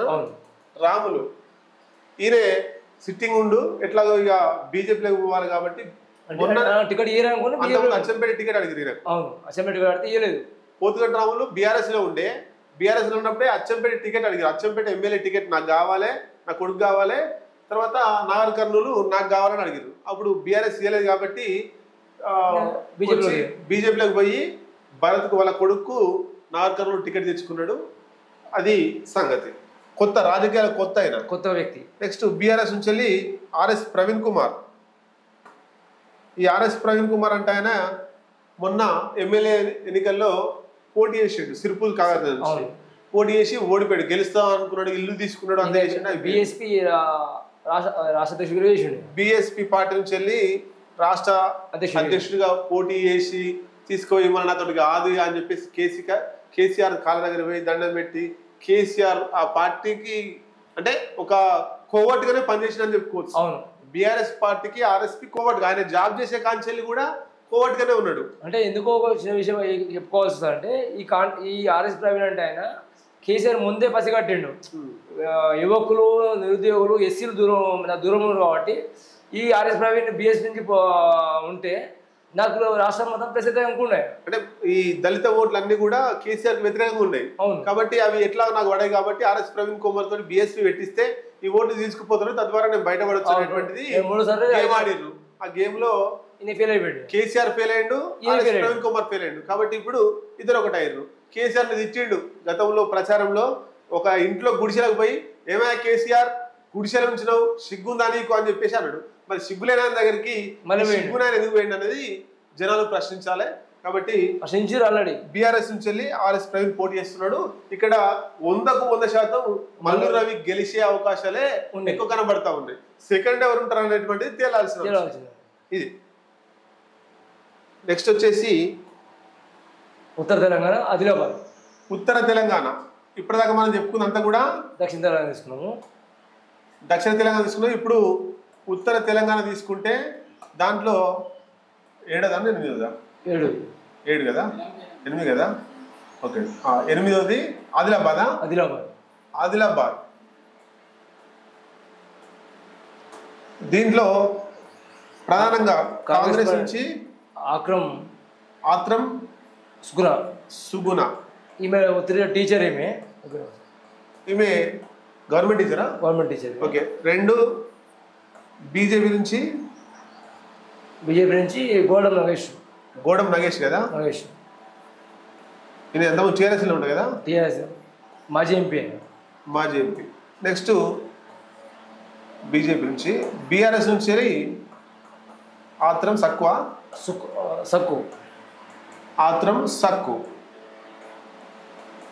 ఈ ముగ్గురు పోటీ చేస్తున్నారు. ఇక్కడ ఆత్రం సక్కు టీచర్, వృత్తిరీత్యా టీచరు. ఆమె ఇంతవరకు రాజకీయాలలో లేదు, కాకపోతే ఈమె ఆదివాసీ ఉద్యమాలు పాల్గొంటుంది. ఆదివాసీల హక్కుల కోసం, ఆదివాసులకు రావాల్సిన వాటా కోసం వాళ్ళకి సపోర్ట్గా పనిచేస్తుంది, ఉద్యమాలు చేస్తుంది. టీచర్, మంచి పేరుంది. ఇంతకుముందు రాజకీయాలలో చేయలేదు, ఎవరితో కూడా మాట అనిపించుకోలేదు. కాబట్టి ఆదివాసులకు పట్టుంది ఈ ఆత్రం సుగులకు. కాబట్టి కాంగ్రెస్ పార్టీ టికెట్ ఇచ్చింది, అయిపోయింది. నెక్స్ట్ బీజేపీ గోడం నగేష్. ఇదే బీఆర్ఎస్ గతంలో ఎంపీగా పనిచేసిండు. బీజేపీ నుంచి, బీఆర్ఎస్ నుంచి బీజేపీలోకి వచ్చిండు, టికెట్ తెచ్చుకుండు. ఆయన సూయం బాబు అంటే ఆయన సిట్టింగ్ ఎంపీ, కానీ ఆయనకు టికెట్ ఇవ్వకుండా గోడం నగేష్కి ఇచ్చిర్రు. మరి ఏమైతే చూద్దాం. నెక్స్ట్ బీఆర్ఎస్ ఆత్రం సక్కు. ఈయన ఆసిఫాబాద్ ఎమ్మెల్యేగా మాజీ ఎమ్మెల్యే పనిచేసిండు. మొన్న పోటీ చేసి ఓడిపోయిండు. ప్రస్తుతానికి ఎంపీగా పోటీ చేసిండు. ఇక్కడ ఈ సీట్లో 100% ఇక్కడ ఆత్రం సుగుణ గెలిచే అవకాశాలు మనకు కనబడతా ఉన్నాయి. ఇది కూడా సేమ్ మనం ఇంతకుముందు మహబూబ్నగర్ ఎట్లయితే చెప్పుకున్నామో, ఇది కూడా 1-2% నుంచే ఆత్రం సుగుణ బయటపడే అవకాశం ఉంది. అంటే ఈ సిట్టింగ్ బీజేపీ ఓడి కావడం, సిట్టింగ్ బీజేపీ ఉంది కాబట్టి కొంత అటు ఇటు తారుమారై అయ్యే అవకాశాలు కూడా ఉండొచ్చు. కానీ ఇక్కడ ఆత్రం సుగుణ ప్రజలైతే మెప్పు ఉంది. ఎడ్జి అయితే ఉంది ఆదిలాబాద్. నెక్స్ట్ పెద్దపల్లి.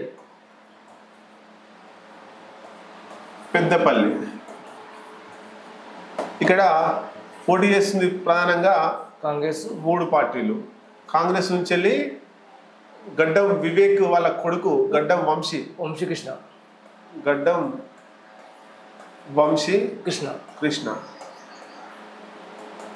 2 బీఆర్ఎస్ నుంచి మాజీ ఎంపీ కొప్పుల ఈశ్వర్, మంత్రి కూడా కదా, మాజీ మంత్రి ఈశ్వర్. నెక్స్ట్ బీజేపీ నుంచి గోమాస శ్రీనివాస్.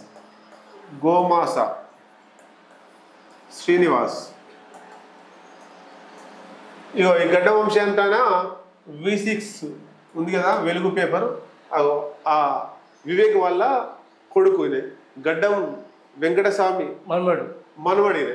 వాళ్ళ తాత పేరుతోటి వాళ్ళ నాన్న రాజకీయాలకు వచ్చిండు, వాళ్ళ నాన్నతోటి రాజకీయాలకు వస్తున్నాడు. ఇక్కడ ఇప్పటికే ఇలా పెద్ద నాన్న బెల్లంపల్లి ఎమ్మెల్యే ఉన్నాడు. వీళ్ళ నాన్న వివేక్ అనే చెన్నూరు ఎమ్మెల్యే. వీళ్ళ పెద్ద నాన్న బెల్లంపల్లి ఎమ్మెల్యే. పేరు ఉండనా వినోద్, మాజీ మంత్రి కదా. ఈయన కూడా మాజీ మంత్రి. ఈయన బెల్లంపల్లి ఎమ్మెల్యే. ఇద్దరు వాళ్ళు ఎమ్మెల్యేలే ఉన్నారు. ఇంకా మిగతా తీసుకొచ్చే అవకాశాలు కనబడుతున్నాయి. బీఆర్ఎస్ కొప్పుల ఈశ్వర్ మంచి నేతనే, కానీ బీఆర్ఎస్ గ్రాఫ్ పడిపోయింది, సహకారం లేకుండా అయిపోయింది. ఓడిపోయినటువంటి ఎమ్మెల్యేలతో సహకారం లేదు. ఆడ కొంత ఇబ్బందిగానే ఉంది కొప్పుల ఈశ్వర్ పరిస్థితి.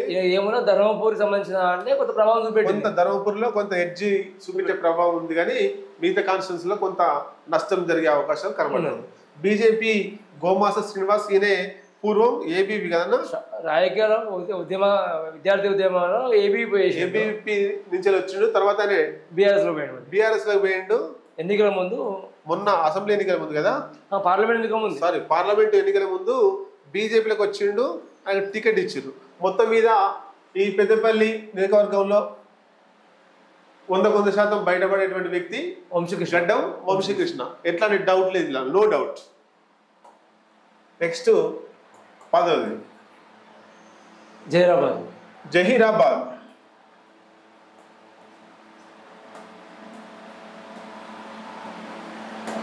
ఈడ కాంగ్రెస్ నుంచి మాజీ ఎంపీ సురేష్ షెట్కర్. సురేష్ షెట్కర్.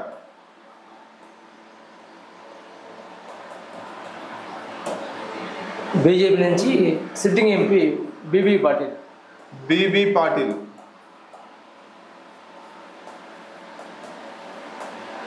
బీఆర్ఎస్ నుంచి గాలి అనిల్ కుమార్. గాలి అనిల్ కుమార్. నేను అధికారంలోకి వచ్చే ముందు పార్టీ వదిలిపెట్టి బీఆర్ఎస్ మంచిగా ఉంటే ఆయనకి ఇప్పటికీ ఎమ్మెల్సీ ఏదో ఇచ్చారు. ఎక్స్ ఎంపీ సురేష్ షెట్కర్ అంటే ఆయన మాజీ ఎంపీగా ఈయన ఎక్స్ ఎంపీ, ఈయన మొన్నటిదాకా సిట్టింగ్ ఎంపీ. ఈ గాలి అనిల్ కుమార్ అంటే ఆయన గతంలో సంగారెడ్డి నుంచి కదా కాదు, మెదక్ నుంచి ఎంపీ మెదక్ నుంచి వెళ్ళి పోటీ చేసి 2019 ఎంపీగా పోటీ చేసి ఓడిపోయిండు. వీళ్ళంతా కూడా మంచి రాజకీయ అనుభవాలు ఉన్నోళ్ళే. ముగ్గురు బీసీలే. ముగ్గురు కూడా బీసీ సామాజిక వర్గం నేతలే, మంచి డబ్బున్నోళ్ళే. ముగ్గురు కూడా డబ్బులు ఉన్నోళ్ళే, ఆర్థికంగా బలం ఉన్నారు. ముగ్గురు బీసీలే. అయితే ఇక్కడ మళ్ళీ ఎన్ని నియోజకవర్గాలు ఉన్నాయి? 7 కదా, 7 కాన్స్టిట్యున్సీలు ఉన్నాయి. ఈ 7లో మొత్తం 7లో 2 బీఆర్ఎస్ 2, 1 బీజేపీ 1, 4 కాంగ్రెస్ 4. మొత్తం మీద 7 ఉన్నాయి. ఇలా నువ్వా అన్న చంద్రన త్రిముఖ పోటీ నడుస్తున్నట్టుంది. కానీ ఇద్దరి మధ్య ప్రధాన పోటీ ఉంది. ఏందన్నా ఇక్కడ జరిగింది ఏంటి అసలు? ఇద్దరి మధ్యలో ప్రధాన పోటీ ఉంది. సురేష్ షెట్కర్ అండ్ బీబీ పాటిల్ మధ్య పోటీ ఉంది. ఇది ఎవరు గెలిచినా 1-2% గెలవచ్చు. టప్పు తీసుకోవచ్చు. 1-2% ఓట్లతోటే గెలిచే అవకాశం ఉంది. ఎవరు గెలిచినా అంటే ఇది టఫ్ చెప్పలేము, ఎవరు గెలుస్తారు అనేటువంటిది టప్పు తీసుకోవచ్చు, మనం చెప్పలేకపోతున్నాం. కాబట్టి టఫ్ ఏదైనా 1-2%, 5, 10, 20 వేల ఓట్లతోటే ఎవరు గెలిచినా సురేష్ గెలవచ్చు లేదా బీబీ పాటిల్. ఈయన థర్డ్ ప్లేస్ పోయే అవకాశాలు ఉన్నాయి 100%.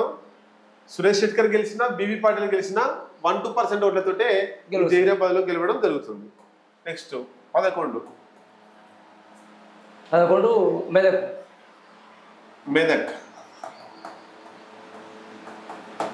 ఇక్కడ బీఆర్ఎస్ నుంచి వెంకటరామరెడ్డి మాజీ కలెక్టర్ ఐఏఎస్ వెంకటరామరెడ్డి. రెండోది బీజేపీ నుంచి రఘునందన్ రావు, మాజీ ఎమ్మెల్యే, ఎక్స్ ఎమ్మెల్యే. నెక్స్ట్ మూడోది కాంగ్రెస్ నుంచి వెళ్ళి నీలం మధుముదిరాజ్.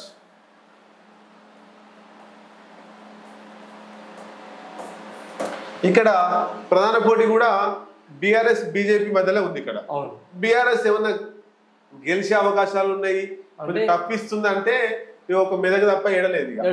రెండోది అంటే ఈ కాన్స్టిట్యున్సీలో కేసీఆర్ కాన్స్టిట్యూన్సీ గజ్వేల్లో ఉంది. ఇక్కడ గజ్వేల్ కేసీఆర్ కాన్స్టిట్యున్సీ, సిద్దిపేట కాన్స్టిట్యున్సీ, ఈ రెండు కూడా మెదక్లో ఉన్నాయి. తర్వాత ఈ వెంకటరామరెడ్డి అంటే ఆయన సిద్దిపేట కలెక్టర్గా, మెదక్ జిల్లాలో కలెక్టర్గా పనిచేసిండు. ఆర్థికంగా బలంగా ఉన్నాడు. ఆర్థికంగా బలం, 1000 కోట్ల ఎకరాల వెంచర్లు చేసిండు, ఆస్తులు ఉన్నాయి, డబ్బులతో పెట్టి కొనాలని చూసిండు. మొత్తం మీద ఇక్కడ బీఆర్ఎస్. తర్వాత రఘునందన్ రావు, ఈయన దుబ్బాక ఎమ్మెల్యేగా ఉప ఎన్నికల్లో గెలిచిండు. కొంత స్టఫ్ ఉన్న నేత, పట్టున్న నేత, వాక్ చాతుర్యం ఉన్నటువంటి నేత, అడ్వకేట్ వృత్తిరీత్యా. ఈయన బీజేపీకి సంబంధించి అభ్యర్థిగా పోటీ చేసిండు. నీలం మధుముదిరాజ్ ఈయన ఎక్కడన్నా కాన్స్టిట్యున్సీ పటాన్ చెరువులో పోటీ చేసిండు బీఎస్పీ పార్టీ నుంచి వెళ్ళి. ఫస్ట్ టీఆర్ఎస్ నుంచి టికెట్ ట్రై చేసిండు, రాలేదు. కాంగ్రెస్ నుంచి టికెట్ ట్రై చేసిండు, రాలేదు. మళ్ళీ వాపస్ తీసుకోవడం వల్ల ఆయన బీఎస్పీ నుంచి వెళ్ళి ఎమ్మెల్యేగా పోటీ చేసి ఓడిపోయిండు. 40,000 ఓట్లు సాధించు. 40,000 ఓట్లు వచ్చినాయి. దాని తర్వాత ఈయనకి ఏదో ఒక న్యాయం చేయాలి ముదిరాజులకు అని చెప్పేసి రేవంత్ రెడ్డి తీసుకొచ్చి మెదకు ఎంపీగా పోటీ చేయించిండు. ఇది కూడా ఇక్కడ టఫ్ గానే ఉందని మనకు కనిపిస్తుంది. 1-2% ఓట్లతోటి ఇక్కడ వెంకటరామరెడ్డి టీఆర్ఎస్ పార్టీ గెలిస్తే ఇది ఒకటి గెలిచే అవకాశాలు ఉన్నాయి. 1-2% తోటి వెంకటరామరెడ్డికే మొగ్గుంది, ఎడ్జ్ ఉన్నట్టు మనకు కనిపిస్తుంది. నెక్స్ట్ నిజామాబాద్ 11 కదా, 12. సారీ.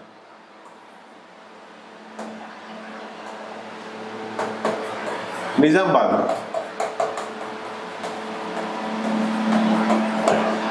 నిజామాబాద్లో బీజేపీ నుంచి ధర్మపురి అరవింద్. కాంగ్రెస్ నుంచి జీవన్ రెడ్డి.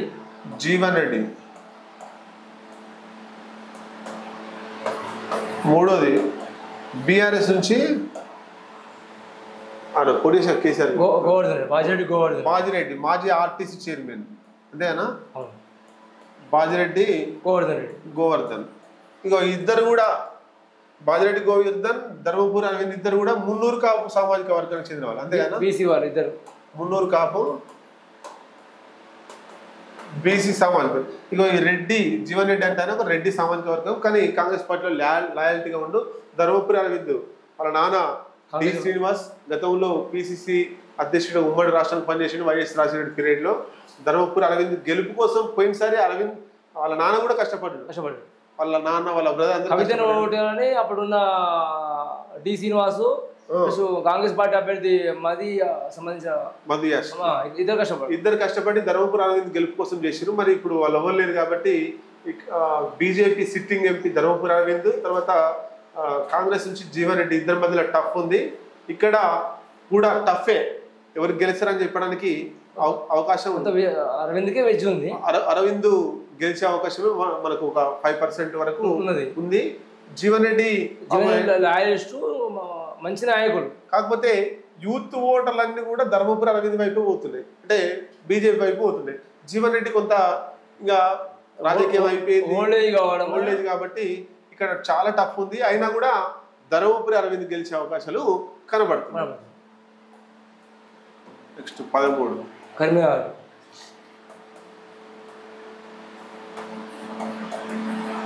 ఇక్కడ బీజేపీ నుంచి sitting MP Bandi Sanjay,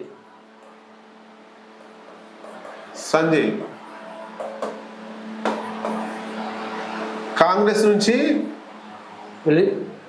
Velishala Rajender Reddy,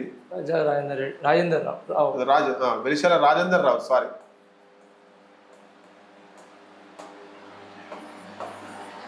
BRS నుంచి వినోద్ రావు.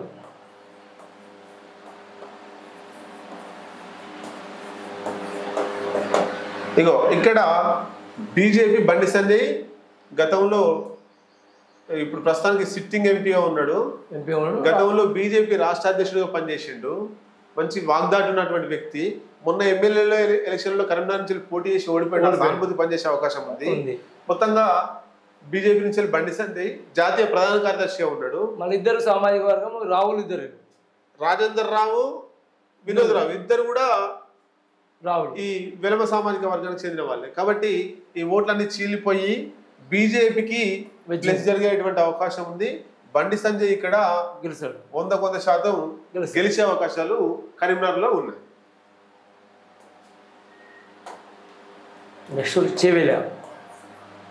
చేవెళ్ళ ఇక్కడ బీజేపీ నుంచి కొండా విశ్వేశ్వర్ రెడ్డి, ఈయన మాజీ ఎంపీ, ఈయన ఎక్స్ ఎంపీ బీఆర్ఎస్ నుంచి వెళ్ళి. 2 కాంగ్రెస్ నుంచి రంజిత్ రెడ్డి సిట్టింగ్ ఎంపీ, ఆయన బీజేపీ బీఆర్ఎస్ నుంచి రంజిత్ రెడ్డి. నెక్స్ట్ బీఆర్ఎస్ నుంచి కాసాని జ్ఞానేశ్వర్. ఈయన గతంలో జడ్పీ చైర్మన్ చేసిండు,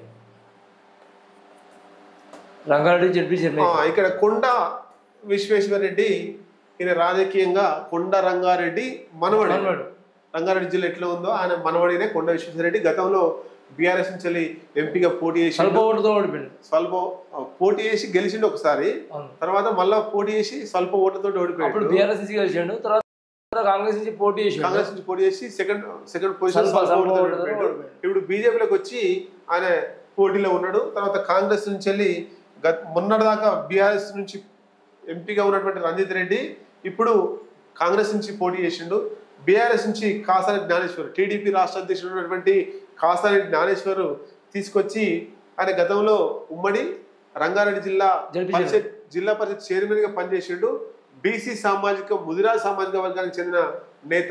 వీళ్ళిద్దరు రెడ్డి, ఇద్దరు కూడా రెడ్డి, కొండా విశ్వేశ్వర రెడ్డి, రంజిత్ రెడ్డి రెడ్డి సామాజిక వర్గం, కాసారెడ్డి జ్ఞానేశ్వర్ బీసీ. ఇక్కడ మొత్తం మీద నువ్వా నేనా అన్న ఫైట్ బాగా జరుగుతుంది. ఈ కాన్స్టిట్యున్సీ రెడ్డికే ఎడ్జ్ ఉంటుంది. ఎప్పుడు కూడా ఇక్కడ రెడ్డిల ప్రాధాన్యత మాత్రమే ఉంటుంది, రెడ్డిల ప్రాతినిధ్యం మాత్రమే ఉంటుంది, రెడ్డిల ఆధిపత్యం ఇక్కడ కొనసాగుతాం కోసం ఒక మాటలు. కాబట్టి ఇక్కడ బీజేపీ వర్సెస్ కాంగ్రెస్ అన్నప్పుడు ఎవరు గెలిచే అవకాశం ఉందన్నా? ఇది కూడా టప్పే తీసుకోవచ్చు. ఎడ్జ్ కొండ విశ్వేశ్వర రెడ్డి వైపు తీసుకోవచ్చు, ఎడ్జ్ మాత్రమే. నెక్స్ట్ 14 మల్కాజ్గిరి. 15 మల్కాజ్గిరి.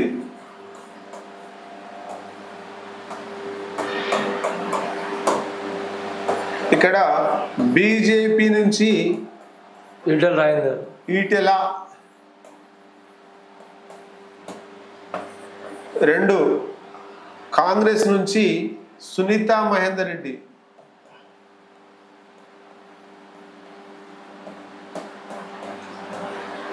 బీఆర్ఎస్ నుంచి రెడ్డి, బీఆర్ఎస్ నుంచి రాగిడి లక్ష్మారెడ్డి, బీఆర్ఎస్ రాగిడి లక్ష్మారెడ్డి. ఇక్కడ బీజేపీ ఈటెల గతంలో 2 చోట్ల ఎమ్మెల్యే ఎలక్షన్ లో పోటీ చేశాడు. గజ్వెల్, హుజురాబాద్ 2 చోట్ల ఓటమి పాలయ్యిండు ఈటల రాజేందర్. ఇప్పుడు ఈ మల్కాజ్గిరి ప్రజలలో సానుభూతి ఉంది, ఎట్లా గెలిపించుకోవాలి, మోడీ చరిష్మా ఉంది, ఈటల రాజేందర్ గట్టోడు, ఆయన ఉండాలి, ప్రతిపక్షంలో ఉండాలి. ఈ కాన్స్టిట్యున్సీ ఎప్పుడుందంటే గతంలో ఓడిపోయిన గెలిపిస్తున్నాడు. రైట్. ఈ కాన్స్టిట్యున్సీ ఎమ్మెల్యేగా వాళ్ళ కాన్స్టిట్యున్సీలో ఓడిపోతే ఇక్కడికి వలస వస్తారు ఎవరన్నా నాయకులు, వలస వచ్చిన వాళ్ళని ఖచ్చితంగా గెలిపిస్తారు. గతంలో రేవంత్ రెడ్డి కొడంగల్లో ఓడిపోతే వచ్చి ఎంపీగా పోటీ చేసిండు, గెలిచిండు. ఈసారి ఈటల రాజేందర్ గజ్వెల్ ఓడిపోయిండు, హుజురాబాద్ ఓడిపోయిండు, ఇక్కడికి వచ్చిండు. ఇక్కడ బీజేపీ నుంచి పోటీ చేసిండు, మంచి నాయకుడుగా ఉన్నాడు, వాక్చాతుర్యం ఉంది, డబ్బు ఉంది, పేద పక్షాల పోరాడేటువంటి గుణం ఉన్నది. బీఆర్ఎస్ లో కేసీఆర్ తర్వాత ఈయన నెంబర్ 2 వ్యక్తి. మాజీ మంత్రిగా పనిచేసిండు చాలా సార్లు. మచ్చ లేకుండా అంటే మచ్చ లేదు ఆయనకు, కానీ మచ్చను పెట్టాలని కేసీఆర్ టీం ప్లాన్ చేసిర్రు. ఎవరికైనా ఇబ్బంది ఉంది అన్న ఆందోళన చేస్తున్నారు వాళ్ళ హక్కుల కోసం అంటే పోయి నిరసన తెలిపి వాళ్ళకి సపోర్ట్ చేస్తాడు. బీఆర్ఎస్ పార్టీ అధికారంలో ఉన్నప్పుడు కూడా ఆయన పోయి కార్మికుల పక్షాన కొట్లాడినటువంటి వ్యక్తి ఈటల రాజేందర్. కాకపోతే కొట్లాడాల్సిన వ్యక్తి మాకు ఉండాలని చెప్పేసి మల్కాజ్గిరి ప్రజలు గట్టిగా కోరుకున్నట్టు మనకు తెలుస్తుంది. నెక్స్ట్ కాంగ్రెస్ పార్టీ నుంచి సునీత మహేందర్ రెడ్డి, పట్నం సునీత మహేందర్ రెడ్డి. పట్నం మహేందర్ రెడ్డి వాళ్ళ భార్య. గతంలో జడ్పీ చైర్మన్ 2 సార్లు రంగారెడ్డి జిల్లా పరిషత్ చైర్మన్ గా 2 సార్లు ఇప్పుడు వికారాబాద్ జడ్పీ చైర్మన్. ప్రస్తుతానికి వికారాబాద్ జిల్లా పరిషత్ చైర్మన్ గా పనిచేస్తుంది. ఈమెను తీసుకొచ్చి ఇక్కడ పోటీ చేస్తున్నారు. రెడ్డి సామాజిక వర్గం కాబట్టి ఇక్కడ తీసుకొచ్చి పోటీ చేస్తున్నారు కాంగ్రెస్. ఈమె చేవేళ్ళ పోటీ చేసి ఉంటే చేవేళ్ళ ఈజీ గెలిచేవాడు. చేవేళ్ళలో అక్కడ రంజిత్ రెడ్డికి ఇవ్వకుండా సునీత మహేందర్ రెడ్డికి ఇస్తే ఈమె 100% గెలిచేది. కానీ ఇక్కడ ఓడిపోతున్నారు, అక్కడ కూడా ఓడిపోయే అవకాశం ఉంది. అంటే ఈ కాంగ్రెస్ పార్టీ తప్పిదం చేసింది. సునీత మహేందర్ రెడ్డి, పట్నం సునీత మహేందర్ రెడ్డికి చేవేళ్ళ టికెట్ ఇచ్చేది ఉండే, ఇక్కడ ఇంకొకరు మంచి నాయకుని తీసుకొచ్చి ఇక్కడ ఇచ్చేది ఉండే. కాబట్టి కాంగ్రెస్ పార్టీ కొంత ఇబ్బంది ఉంది. తర్వాత బీఆర్ఎస్ పార్టీ రాగిరెడ్డి లక్ష్మారెడ్డి గతంలో కాంగ్రెస్ ఉండే ఎమ్మెల్యే ఎలక్షన్ కంటే ముందు ఉప్పల్ కాన్స్టిట్యున్సీ మంచి డబ్బులు నడిపే వ్యక్తి, సేవా కార్యక్రమాలు చేసిండు. కానీ కాంగ్రెస్ నుంచి టికెట్ రాకపోయేసరికి ఎమ్మెల్యే ఎలక్షన్ లో బీఆర్ఎస్ లోకి పోయిండు. ఇప్పుడు ఎంపీ టికెట్ వచ్చింది. ఇక్కడ మొత్తం 7 నియోజకవర్గాల్లో మొత్తం బీఆర్ఎస్ ఉంది, అంతేనా? మొత్తం బీఆర్ఎస్ ఎమ్మెల్యేలే ఉన్నారు. ఈ మల్కాజ్గిరి పరిధిలో ఒక కాంగ్రెస్ ఎమ్మెల్యే లేడు, ఒక బీజేపీ ఎమ్మెల్యే లేదు. కానీ ఇక్కడ 100కు 100% గెలిచే అవకాశం ఉన్న వ్యక్తి ఎవరంటే బీజేపీ ఈటల రాజేందర్ గెలుస్తున్నాడు మల్కాజ్గిరిలో. నెక్స్ట్ సికింద్రాబాద్. ఇక్కడ బీజేపీ నుండి కిషన్ రెడ్డి, కేంద్ర మంత్రి కిషన్ రెడ్డి. నెక్స్ట్ కాంగ్రెస్ నుంచి దానం నాగేందర్ దానం నాగేందర్ మాజీ మంత్రి, ఇప్పుడు ఎమ్మెల్యే. ఖైరతాబాద్ ఎమ్మెల్యే.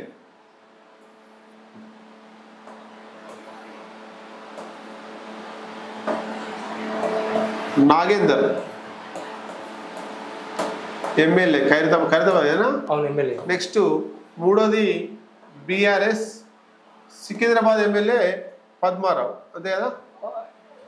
ఇద్దరు ఎమ్మెల్యేలు, ఒక ఎంపీ.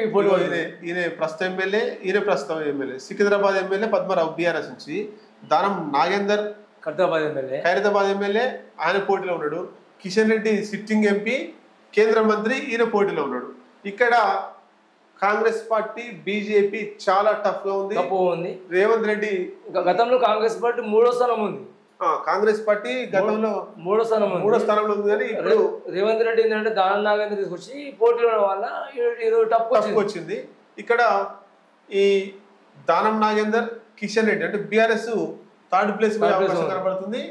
బీజేపీ, కాంగ్రెస్ మైనార్టీ ఓట్లు అన్ని కూడా ఇటు బీఆర్ఎస్ పోలేదు, బీజేపీ పోలేదు. తప్పకుండగా దానం నాగేందర్ కాబట్టి ఇక్కడ చాలా టఫ్ ఉంది. గెలిచే ఎడ్జ్ అనుకుందన్న టఫ్ తీసుకోవాల్సింది, టఫ్ గానే తీసుకోవాలి. అంటే చెప్పే పరిస్థితి ఏం లేదు. కాబట్టి ఇక్కడ ఎవరు గెలిచినా స్వల్ప ఓట్లతోటి కిషన్ రెడ్డి గెలవాలి, లేదా కాంగ్రెస్ గెలిచే అవకాశాలు సికింద్రాబాద్ లో ఉంది. నెక్స్ట్ లాస్ట్ది 17 హైదరాబాద్. ఇక్కడ ముగ్గురు పోటీదారులు, నలుగురు సారీ. ఒకటి ఎంఐఎం అసదుద్దీన్ ఓవైసీ,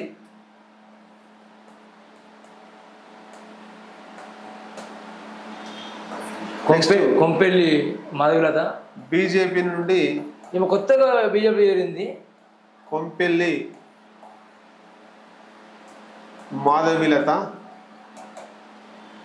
కాంగ్రెస్ నుంచి ముస్లిం ఒకరు ఉన్నారు. అంటే నామమాత్రం కాదు, ప్రచారం కూడా కనబడలేదు. నెక్స్ట్ గడ్డం శ్రీనివాస్, ఏం పార్టీ? బీఆర్ఎస్ నుంచి గడ్డం శ్రీనివాస్. మొత్తంగా ఇక్కడ ఈ ఇద్దరు పోటీలు లేరు, ఇద్దరు నావు మాత్రమే. ఏం పోటీ ఉన్నా ఇళ్ళ మధ్యలో నడిచింది. ఇక్కడ మొత్తం 18 లక్షలనా? 18 లక్షల ఓట్లల్లా 11 లక్షల ఓట్లు ముస్లిం సోదరులు. ఈమె ఈ మిగతా హిందువుల ఓట్లలో ఇక ఈ ముగ్గురు పంచుకోవాలి. కాబట్టి ఈమె ఏమున్నా ప్రచారానికి పరిమితమై హైఫై చేసింది, ఛాలెంజ్లు చేయడం, రెచ్చగొట్టే ప్రయత్నాలు. మోడీ వచ్చిండు, అమిత్ షా వచ్చిండు, అందరు వచ్చారు. అయినా కూడా ఇక్కడ 100% అసదుద్దీన్ ఓవైసీ లక్షల మెజార్టీ ఇచ్చే అవకాశం కనబడుతుంది. రెచ్చగొడితే ఇక్కడ ఏమవుతుందంటే హిందువులను రెచ్చగొట్టడం వల్ల ముస్లింలంతా యూనిటీ అయిపోతున్నారు. అంటే ఆడ బీజేపీ ఇండైరెక్ట్ గా అసదుద్దీన్ ఓవైసీ గెలుపు కోసం పనిచేసినట్టు మనకు కనబడుతుంది. ఎందుకోసం? మాధవిలత హిందువులంతా ఓకే ఉండాలి, చార్మినార్ చూసి బాణం గుర్తు పెట్టడం, ఇట్లా అంటే హిందువులలో ఐక్యత తీసుకొచ్చింది. ఐక్యత తీసుకురావడం వల్ల ఆటోమేటిక్గా ముస్లింలో ఐక్యత వస్తుంది. మా ఓట్లు మేము వేసుకోవాలని చెప్పేసి హిందువుల ఓట్లు వీళ్ళు ముగ్గురు పంచుకుంటే ముస్లింల ఓటు ఆయన ఒక్కడే వేసుకుంటు. కాబట్టి లక్షల మెజార్టీ తోటి ఈ ఎంఐఎం అసదుద్దీన్ ఓవైసీ గెలిచే అవకాశం ఉంది. ఇది మన సంబంధించినటువంటి మన జనం టీవీ సర్వే టీం చేసింది. కొన్ని ప్రాంతాల్లో ప్రత్యక్షంగా, కొన్ని ప్రాంతాలలో పరోక్షంగా, మొత్తం మీద అందరినీ టచ్ చేసుకుంటూ ఓట్లు అయిపోయిన తర్వాత కూడా కొంతమందితో మాట్లాడి, రాజకీయ ప్రముఖులతోటి, విశ్లేషకులతోటి, పొలిటికల్ లీడర్స్ తోటి, అనాలిసిస్ చేసే అనలిస్టులతోటి ఇట్లా అందరినీ కలుస్తూ తీసుకున్న సమాచారం మీ ముందుకు తీసుకొచ్చినాం. మొత్తంగా ఉమ్మడి 5 జిల్లాలనా? 5 జిల్లాలు. ఉమ్మడి 5 జిల్లాలలో కాంగ్రెస్ పార్టీ క్లీన్ స్వీప్ చేస్తుంది. ఉమ్మడి 5 జిల్లాలు ఏంటంటే నల్గొండ, మహబూబ్ నగర్, వరంగల్,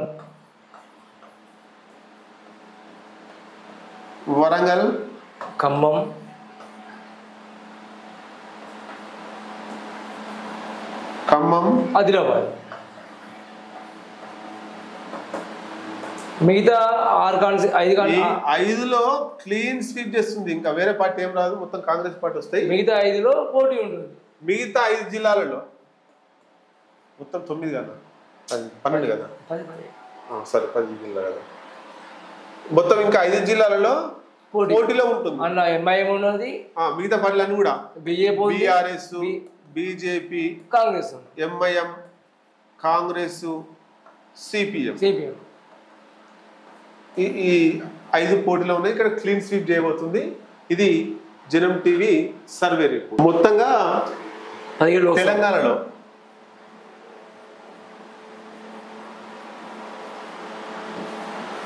మొత్తం 17 లోక్సభ ఉన్నాయి, 17 ఎంపీ స్థానాలు. దీంట్లో కాంగ్రెస్ పార్టీ 7 నుంచి అంతే కదా, 7 నుంచి 9 ఎంపీలు గెలవబోతున్నది తెలంగాణ రాష్ట్రంలో మేము చెప్పేది. నెక్స్ట్ వచ్చేసి బీజేపీ సెకండ్ పొజిషన్లో ఉంది. ఇది 5 నుంచి 7 ఎంపీలు గెలవబోతుంది తెలంగాణ రాష్ట్రంలో. బీఆర్ఎస్ 0 to 1, అది కూడా మెదక్ మీదనే ఆశలు ఉన్నాయి.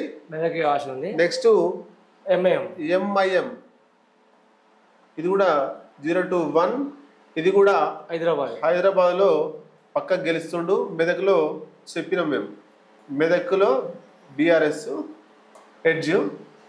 మొత్తం మీద మా జనం టీవీ సర్వే టీం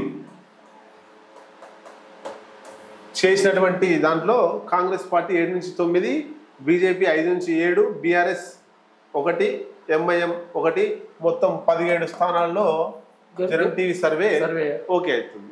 మేము గతంలో కూడా చెప్పినాయి అన్ని దర్దాపు ఉన్నాయి. మునుగోడు చెప్పినాం, మునుగోడు మేము ఎన్ని ఓట్లతో గెలుస్తున్నాం చెప్పినామో అన్ని ఓట్లతో గెలిచిండు. హుజురాబాద్ లో ఈటల రాజేంద్ర ఎన్ని ఓట్లతో గెలుస్తుండో చెప్పినాం, అన్ని ఓట్లతో గెలిచిండు. నాగార్జున సాగర్ కావచ్చు, హుజూర్ నగర్ కావచ్చు, తర్వాత జిహెచ్ఎంసీ ఎలక్షన్ లో కూడా ఎన్ని సీట్లు గెలుస్తున్నాయి, ఏ పార్టీ గెలుస్తున్నారని చెప్పినాం. అవన్నీ ఏం చెప్పినామో అక్యురేట్ గా అదే ఉంది. మా యూట్యూబ్ ఛానల్లో పోయి మళ్ళీ మీరు సెర్చ్ చేసుకుని ఆ వీడియోని వెతికి చూడొచ్చు. ఇప్పుడు కూడా 99% ఇదే జరిగే అవకాశాలు ఉన్నాయి.